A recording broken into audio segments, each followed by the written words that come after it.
اللہ رب العزت آواز کے اندر اور صحت و تندرستی کے اندر مزید اضافہ فرمائے، مزید خوبصورت انداز میں اور وہ ہنسا بھی رہے تھے اور ایک بہترین نصیحت بھی ہم کو دے گئے۔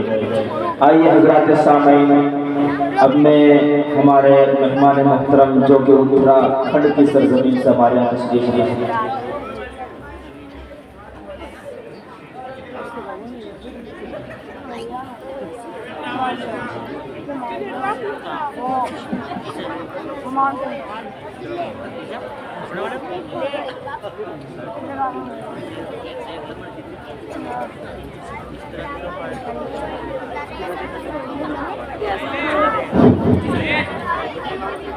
میں بڑے ہی ادب و احترام کے ساتھ اپنے استاد محترم حضرت مولانا محمد انتظار صاحب قاسمی دعوت برکاتہ جو ہدایت القرآن محمدیہ دیوبند سے تشریف لائے ہیں، حضرت والا کا تھوڑی دیر خطاب ہوگا۔ آپ سبھی سے درخواست ہے کہ حضرت کی نصیحت سنیں۔ چالو کر دیں، چالو کر دیں، جلدی جلدی جلدی۔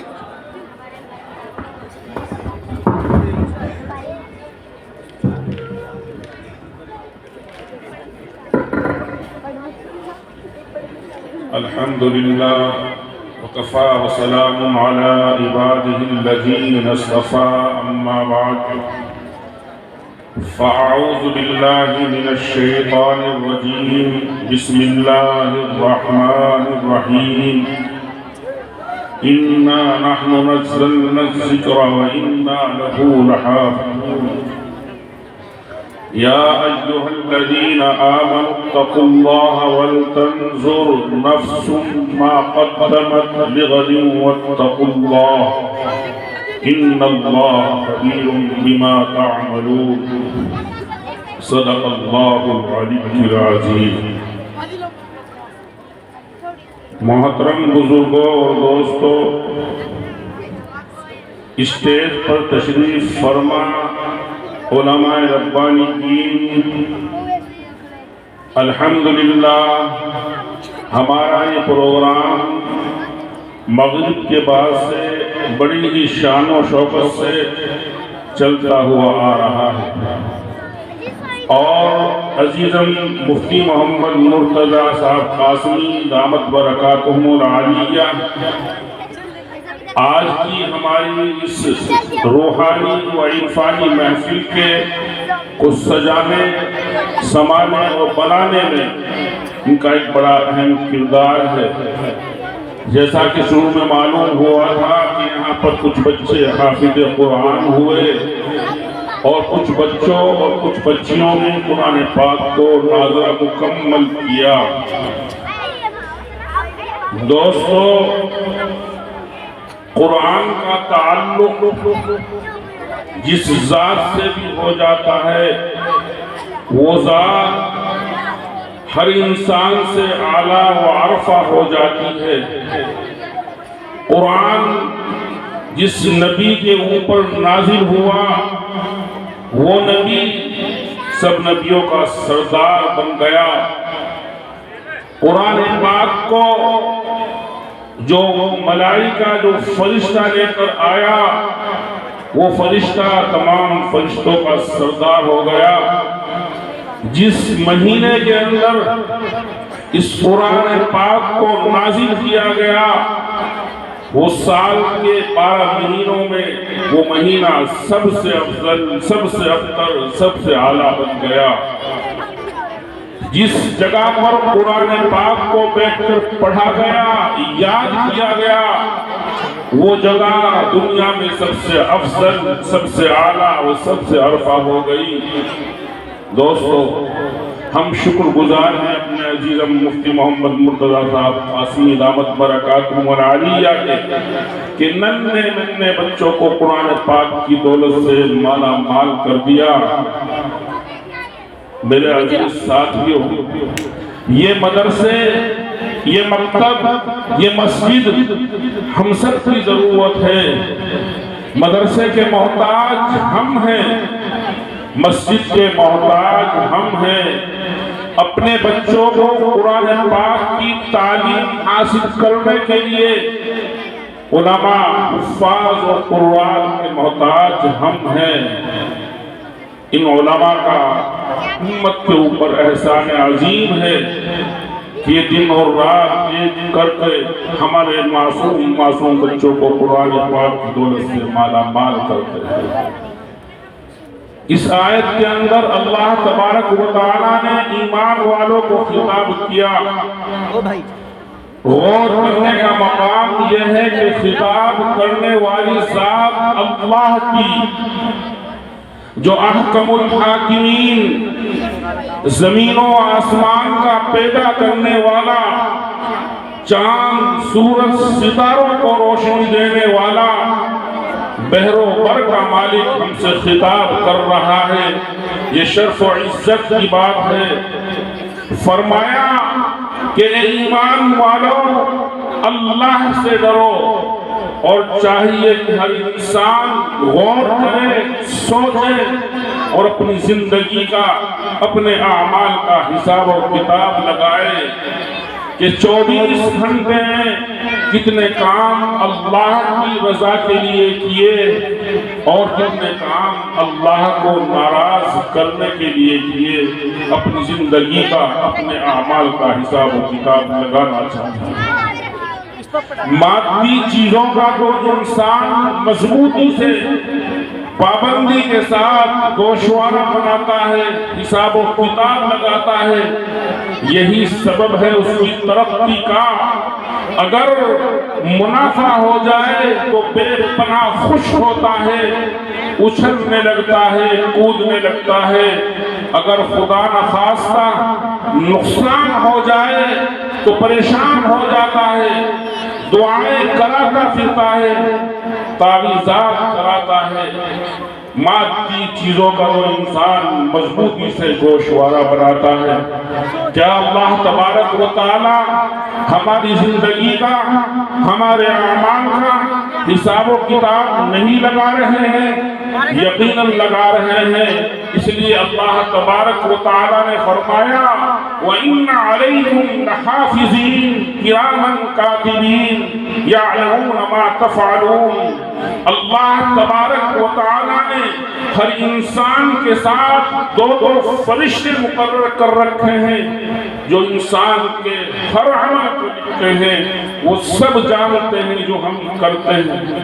دوستو، ہماری زندگی کا، ہمارے اعمال کا حساب و کتاب لگانے والے اللہ تبارک و تعالی نے پہلے ہی متعین فرما دیے ہیں۔ کل قیامت کے دن یہ گوشوارہ اللہ کے حضور پیش کیا جائے گا اور نتیجہ ساتھ لگا ہوا ہوگا، مگر افسوس جب نتیجے کا، ٹوٹے اور خسارے کا پتہ چلے گا پھر انسان کچھ نہیں کر سکے گا۔ اس لیے اللہ رب العزت نے فرمایا والعصر ان الانسان لفی خسر الا الذین آمنوا وعملوا الصالحات، کہ قسم ہے زمانے کی، سارے انسان ٹوٹے اور خسارے میں ہیں مگر جس نے نیک اعمال کر لیے۔ میرے بھائیوں، اپنی جانوں پر رحم کرو۔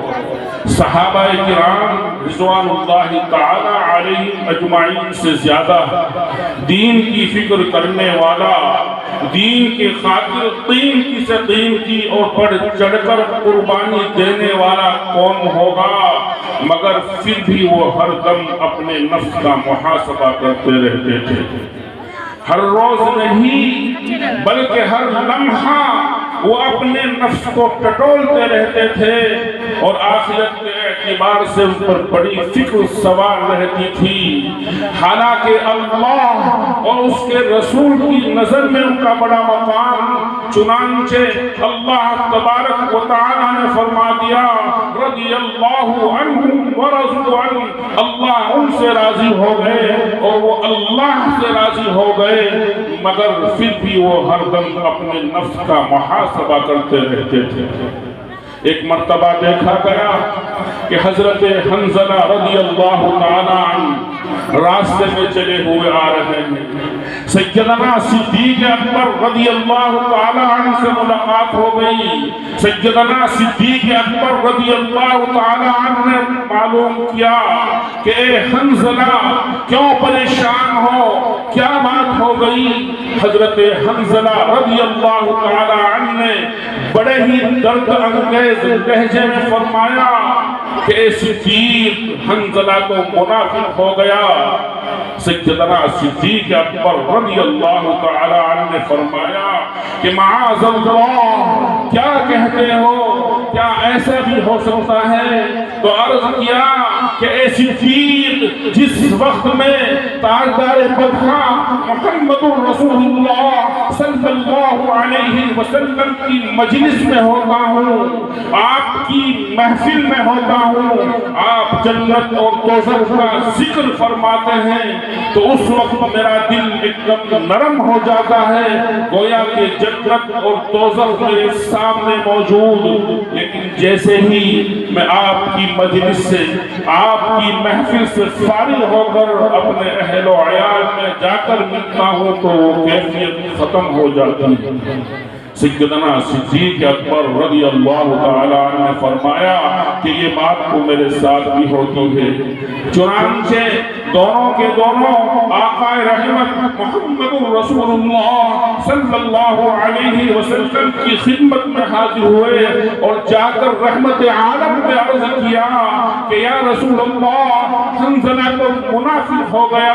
اللہ کے نبی نے فرمایا کہ کیا بات ہو گئی؟ حضرت حنظلہ رضی اللہ تعالی عنہ نے فرمایا کہ یا رسول اللہ, جس وقت ہم آپ کی مجلس میں ہوتے ہیں, آپ کی محفل میں ہوتے ہیں, آپ جنت اور دوزخ کا ذکر فرماتے ہیں, تو اس وقت ہماری حالت ایسی ہوتی ہے گویا کہ جنت اور دوزخ ہمارے سامنے موجود ہے.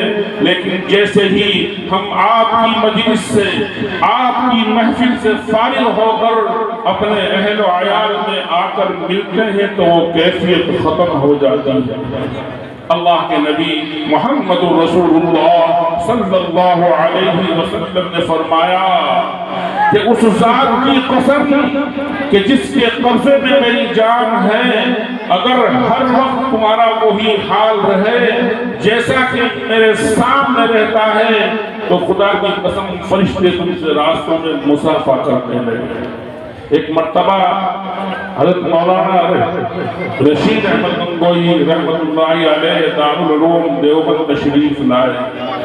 مجلس شورا ہو رہی تھی کہ حضرت والا کی تکبیر اولا فوت ہو گئی. آپ پر شدید صدمہ اورنج ہوا, آپ کی طبیعت خراب ہو گئی.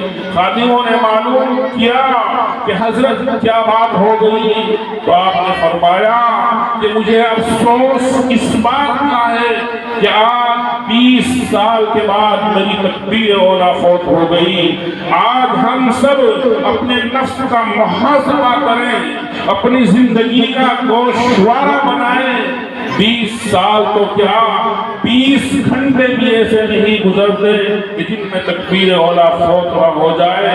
ایک بھائی 50 روپے کی بکری کرے اور 1 روپے کا نقصان ہو جائے تو دم گھٹنے لگتا ہے, آخرت کا نقصان نہیں دیکھتا. حالانکہ تکلیف دنیا میں بھی ہے اور آخرت میں بھی, مگر آخرت کی تکلیف کے مقابلے دنیا کی تکلیف کی کوئی حیثیت نہیں. جب انسان اپنے نفس کا محاسبہ کرے گا, زندگی کا گوشوارہ بنائے گا, تو ظاہر ہے نفس کے خلاف چلنا پڑے گا, اور نفس کے خلاف چلنے میں مشقتوں کا سامنا ہوگا, مگر دنیا کی مشقتوں کے سامنے کوئی حیثیت نہیں. اس لیے اللہ رب العزت نے فرمایا وَلْتَنْظُرْ نَفْسٌ مَا قَدَّمَتْ, کہ انسان کو چاہیے کہ وہ اپنے کارناموں پر نظر ثانی کرے, کیونکہ انسان خود کو چاہے جتنا چھپا لے, مگر اللہ کی یہ زمین, یہ آسمان, فرشتے دن اور رات سب گواہی دے دیں گے پھر انسان کے اعضاء و جوارح جن سے انسان خود اتنا پیار کرتا ہے انسان کے خلاف گواہی دیں گے۔ چنانچہ زمین کہے گی کہ یا اللہ اس نے میری پشت پر نماز پڑھی، روزہ رکھا، حج کیا، جہاد کیا، ذکر و اذکار کیا۔ یہ سن کر عابد زاہد شخص اللہ کا فرما بردار بندہ خوش ہو جائے گا۔